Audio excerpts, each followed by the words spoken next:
Nishant, okay, tell us. Okay, so mine's a venture, not being a lawyer. So earlier. How many ways of living your life are there? Two. Lawyer and two. Those two. So we talked earlier in the year about solving problems on campus, and one of the two issues that I kind of brought up were one, students being able to transport themselves around campus at their convenience, so not like going straight to the bus and waiting, but something that you could do yourself.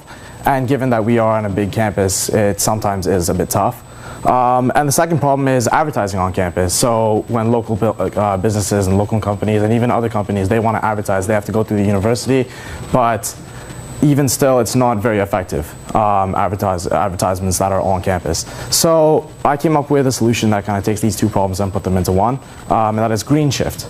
So GreenShift is a bicycle sharing program that would be on campus and is exclusive to students, and it provides ads on the bikes, and it also provides bikes for students to go around campus.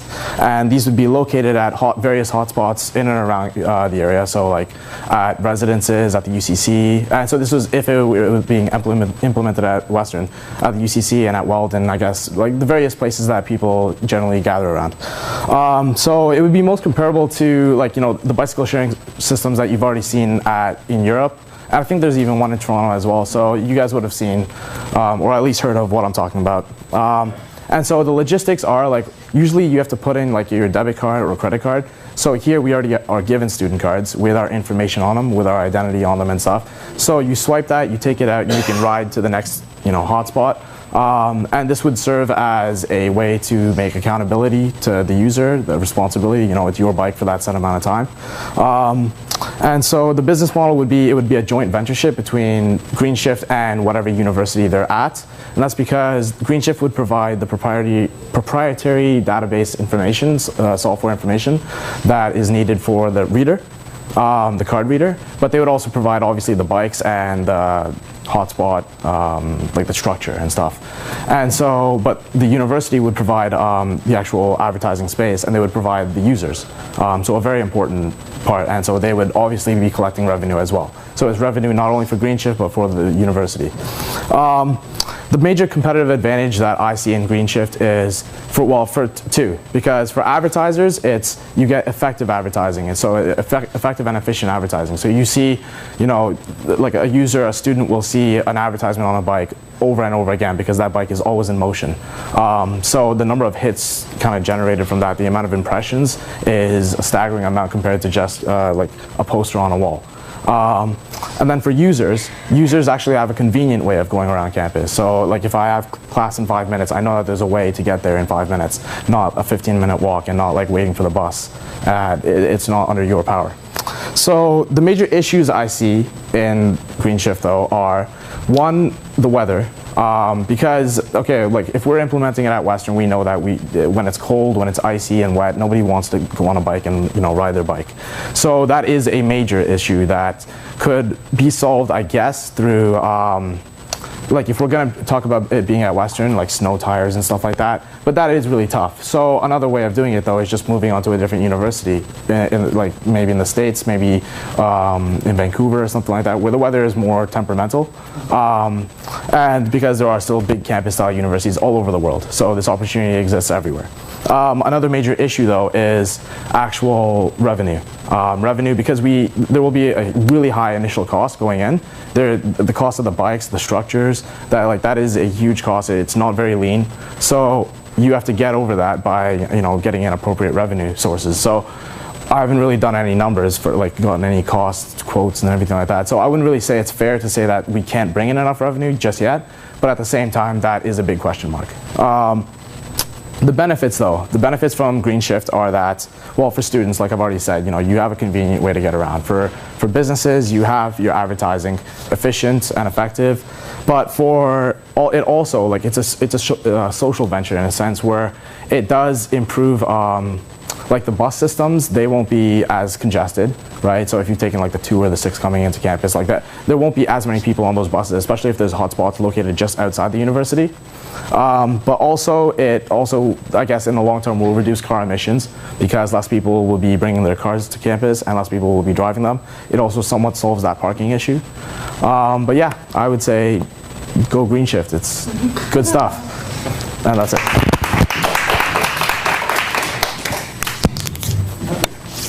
Another question is like where exactly you go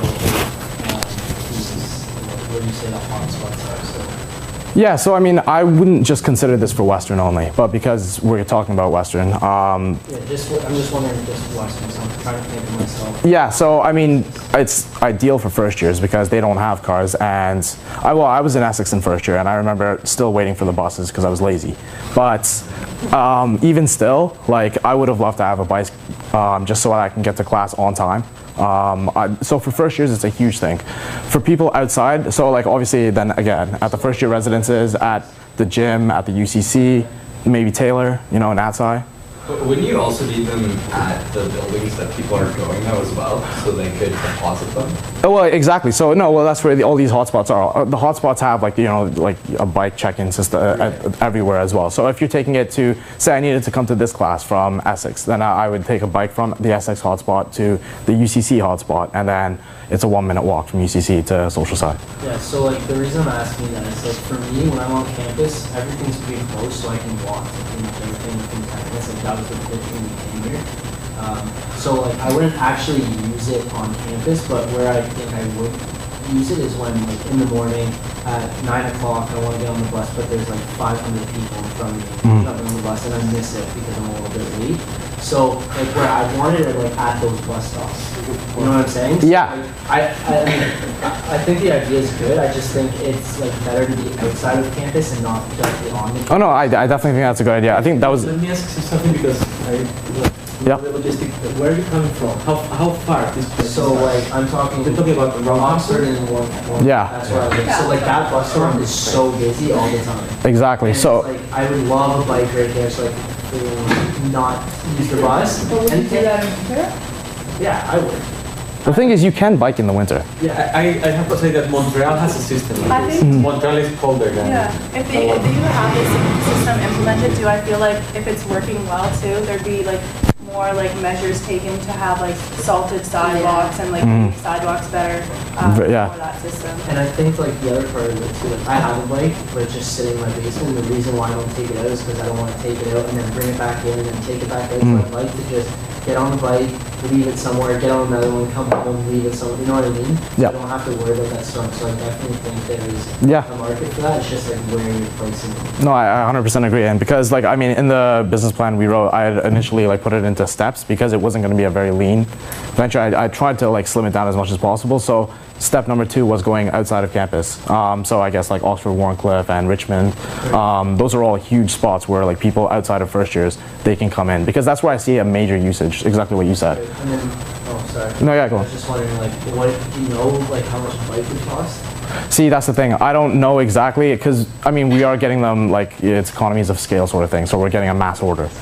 So I don't know what you can negotiate down for rates. I mean I know what a bike costs at Sport Check, but like who knows exactly what you can get in terms of a mass order.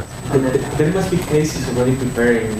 Yeah, There are so many. and the thing is, that have prepared. Mexico City also has one. it's a huge bonus that this has already been done before in different cities. It's just that it hasn't been done in universities like to the extent that like I would want to. But because it's already been done, there's actual figures, costs, numbers. I mean, it is very easy to find all this information out and get an appropriate For estimate. me too, like, I'd love to pay for a membership that costs me like $5 a month, but I only want to pay like $3 every time I go, because that makes the process longer, you know what I mean? Yeah. I have to put in my credit card, I have to wait for it to read it, and then I have to go, you know what I mean? So, I guess the price point is really important too, especially Yeah. for those students. And I mean, like, look, if revenue truly is an issue, there always is a way you can charge students. It's not something I really want to do. You can charge students like, you know, $1, I think, because you do have your student card. We can use that to like for a meal plan top up. It's easy to transfer that for bikes as well. So what are you gonna do in the case like there's no bike lanes in London really? Yeah. If So you're at the Richmond and Oxford stop, you're gonna probably be driven past like 100 cars, and there's not the best drivers in London, so. Stage 2 has its issues, yeah. So I mean, like as soon as you go outside of campus, Right? yeah, because. What about bicycles, safety issues? So using bikes on campus and like creating new bike roads and stuff, I guess the university could do that much more easily than outside of campus. Outside of campus does pose an issue because then you're looking at asking the city to change something, and we all know that takes a while. Even asking the university to change something takes a while. So there are delays in that need to be considered. As for safety issues, like it's kind of like, is there a sign right when you take your bike out saying you know accept all responsibility, all safety measures, whatever? I mean, that's. You're forced to wear a helmet. Yeah, maybe you'd have to wear a helmet, but that could decrease users as well. It's something that needs to be thought out with appropriate. I guess like even though we did do customer validation, it wasn't at the extent that I would want to appropriately make a business decision. So it's not something where like this would involve like a huge survey or like a huge thing that would see, okay, are helmets actually a big deterrent for people riding or using the service? Which one? I wasn't sure if it was like a self-locking mechanism or if there's gonna be like a valet there to like. I would doubt it's a valet. I would see it as a self-locking mechanism. It's possible to do and the places that already exist are all self-locking. Yeah, there's like ones in Japan that go below the ground. Really? See, I didn't know that. Okay. That seems a bit pricey though already. But I'm not shutting it down. Okay. Yeah. I was gonna say, what would you do about like insurance and stuff, like in terms of if someone gets damaged on the bike? Well, see, I thought Bike gets damaged. I didn't think insurance. Okay, the way I saw it was if someone gets hurt, the biggest issue isn't paying out insurance, because the way I saw it is like every student would have to like when you take out a bike, you would see a sign that says you don't accept responsibility with the act of taking out a bike. So you're not like legally responsible. But I see it as a major publicity issue where a Western student got severely injured or died or was like run over by a bus. I mean, that is a huge issue that would need to be worked out. And I don't have a solution for that just yet, and it is a big problem. It's not really the bike though, it's the person. Right? Like even Ryan and bikes and walk at the end of the day, like they're the one that ran into the car, or they're the one that got hit by the car because they did something stupid. I mean, look, Western could say that, but I don't think that's the best PR measure as well, because it still reflects bad on the university. So that is something that. I just don't know if it's the actual bike company that provided it, unless something happened to the bike that made them go like flying. Yeah, well, I mean, if it's the bike's fault, then that's GreenShift is in trouble. Did you have the question, or you again? What's your price point on your bicycles? Just because like you don't want to order like too many for too cheap and then falling apart. I mean, that is a difficult question, just because I would actually have to contact the companies and say, okay, what is your order size in, or do we customize that? How many do we want at each residence, sort of thing? It would depend on each residence. It would depend on if we're even in Western to begin with, given the weather issues. There's a lot of variables up in the air, but really this was about getting the concept down. Are you going off of the similar like model from Fancy Bikes in Toronto? Yeah. Because like they have that where it's all the port somewhere and it's a bike set up and you put your credit card in and you have a time. Yeah, that's the one that I was referring to, the one in Toronto.